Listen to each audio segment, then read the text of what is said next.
sometimes 40 below up where I am here near Sudbury. And even on, I think it was Thursday nights, it's dropped down to about 40 below.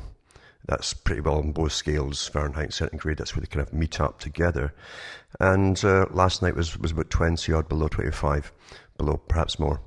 And it's to continue, apparently, with these new vortexes and winter blasts and all the rest of the nonsense they tell us as they heavily manipulate the weather. It's amazing the world we live in today, because outside of the standard news, which is meant to keep you in a box, and where you parrot all the proper authorized talks, etc., the reality, when you go deep within the scientific systems and communities, they've been working on the weather for an awful long time. And I laugh at all these geoengineering conferences where they're always talking about when they get the authority to start geoengineering, and then they go through all the possible side effects, chronic bronchitis, pneumonias, because of irritation with all these chemicals they're putting in. They've been doing it all along. And that's how the world is really run. You see, there's different levels of reality, all meant to keep you conned. There always have been, really, but it's more perfected today. We live in a more sophisticated form of slavery, as Charles Galton Darwin said in the 1950s. So we're definitely in it, you see. And that's why they give you major publications in science and so on, to make you believe that you're on the cutting edge of all the knowledge that's out there. There's nothing else to be had. And you get all these magazines, Popular Science, and etc. Lots of them which create that illusion, of course, but nothing's further from the truth. And it's the same with politics and everything else too, of course. Have you noticed that all the news you get today is generally over there somewhere? It's been that for an awful long time. Over there, like the old song, eh? Again, from Hollywood, naturally.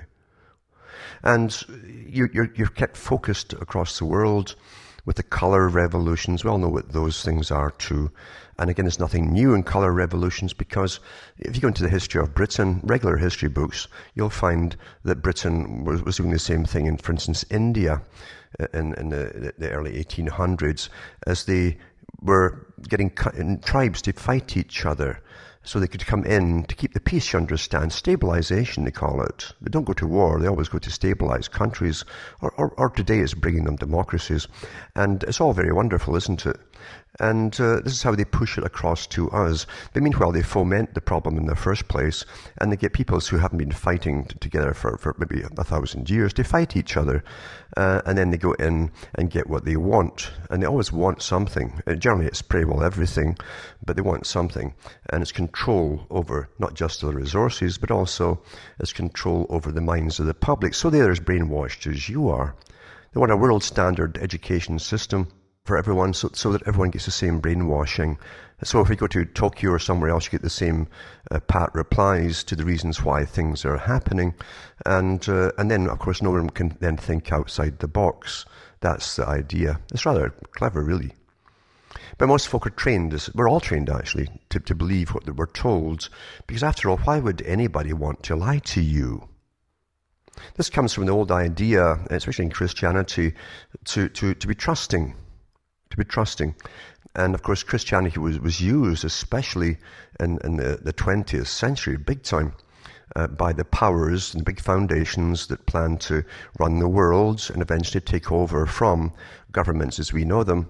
And they've had their articles out in the papers saying it's time for them to step in. From websites such as the Council on Foreign Relations, it's time for the big philanthropies to move in and take their rightful place as co-rulers and planners in a system which is non-democratic in a sense. So we're being prepared for it. We hear NGO leaders all the time on the news, and so-called charitable foundations are behind them, funding it all.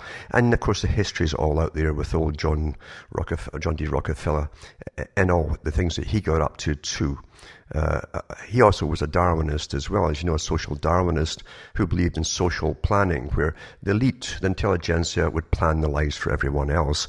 And today you get the big society in Britain, the Great Society of Cameron, which is communitarianism. This very old plan is all coming to fruition as we live, of course. The US is getting put into it gradually, and eventually they'll tax you off the road or price you off the road with your vehicles. They don't like to ban you. They like to make it impossible for you to function anymore. And that's their way of coercing you into something. So they can write their own history books, because they always do, and say that people accepted this. Well, you have to accept it when you have no option, you see. So that's how history is written. We're coerced into things. They don't forbid you to do things. They simply make it impossible to function unless you join them and you do what you're told. That's as simple as that. But I'm cutting through a lot of stuff in a short space of time, because I don't like to go over all this stuff that you should all know anyway.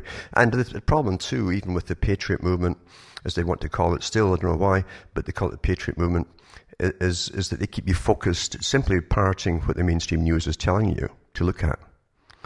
So you're basically looking at the colour revolutions, which are going on, of course, over in Ukraine and other places too, always ongoing, as they take down country after country, put in their puppets, which are already installed, ready to be installed and trained for their parts, and bring in this unified world of a planned society, you see, which is awfully lucrative to those involved in it, because for all charitable works, etc., the big foundations believe in massive profits for their own high members.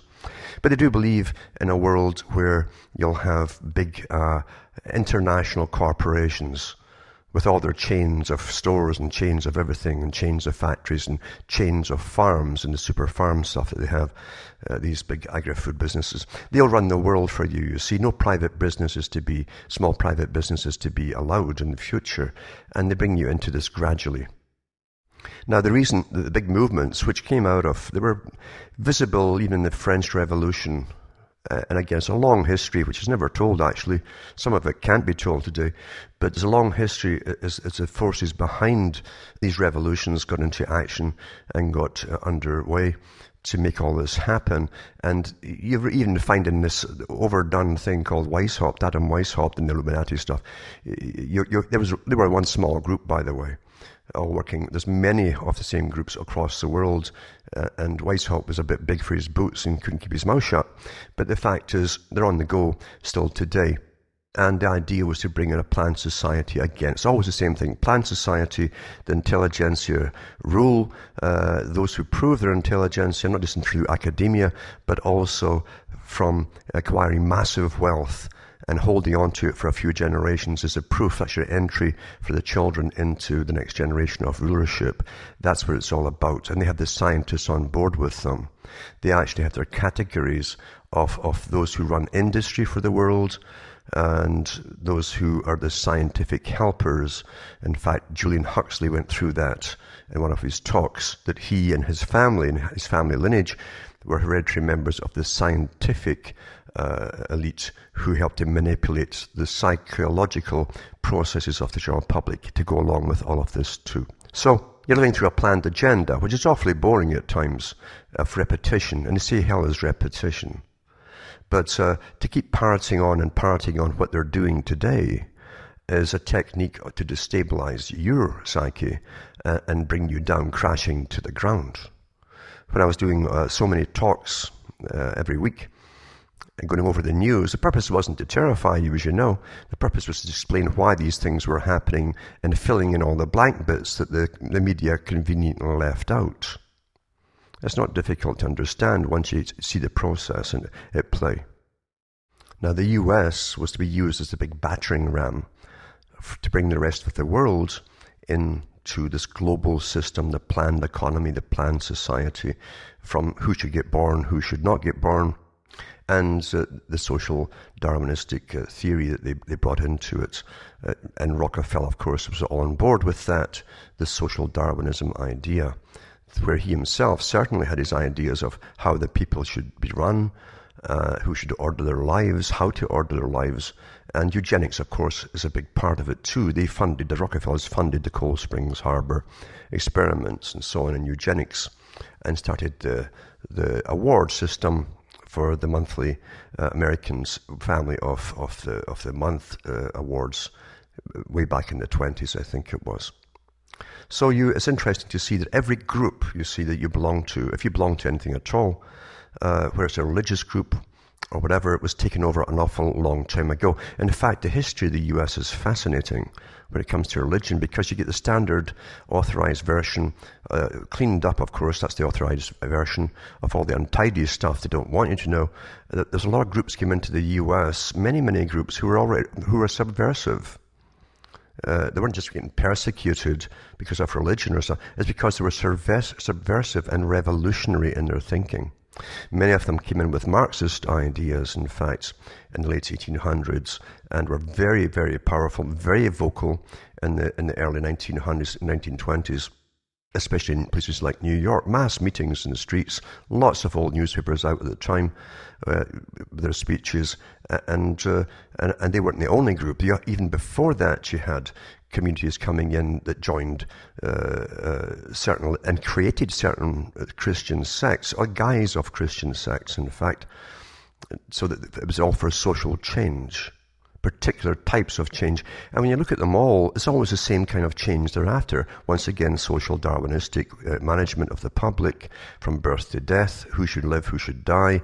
Would they need you down the road to work in their system, just like George Bernard Shaw said? He said, you have to come to us eventually to see if we should let you live or die. Why should we keep you alive? In other words, what use are you to us? That was the purpose of it all. You had to have purpose in order to be fed and kept alive, or even to be born.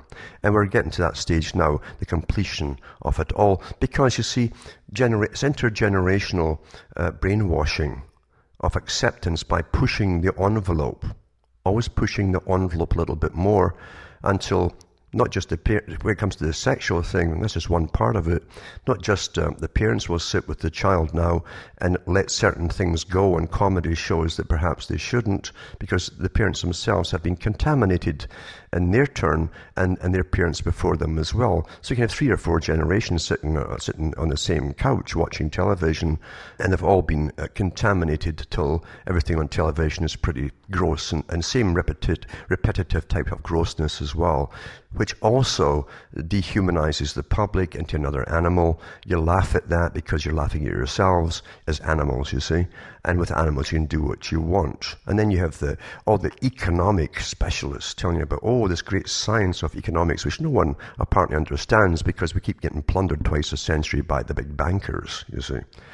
And they tell you how they're going to cut back on everything, including treatment for healthcare, etc., which is well underway in Britain. That's a flagship for the US, because the US actually copied the British system, according to the Rand Corporation, which was employed to do the surveys on the best system for them to adopt, according to what they wanted to do. And they said the British system is the one they'd adopt.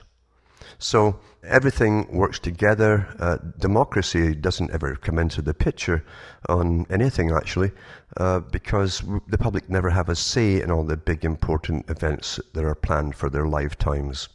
And when you understand and you read so many of the big boys involved in pushing all of this stuff, you find you're just living through a script. And it's awfully boring. Terribly boring. So why should you get all hot and bothered when they fulfill a certain part of it? After all, if you're expecting it, and they told you about it years ago, expect it to happen, because that's what you're living through.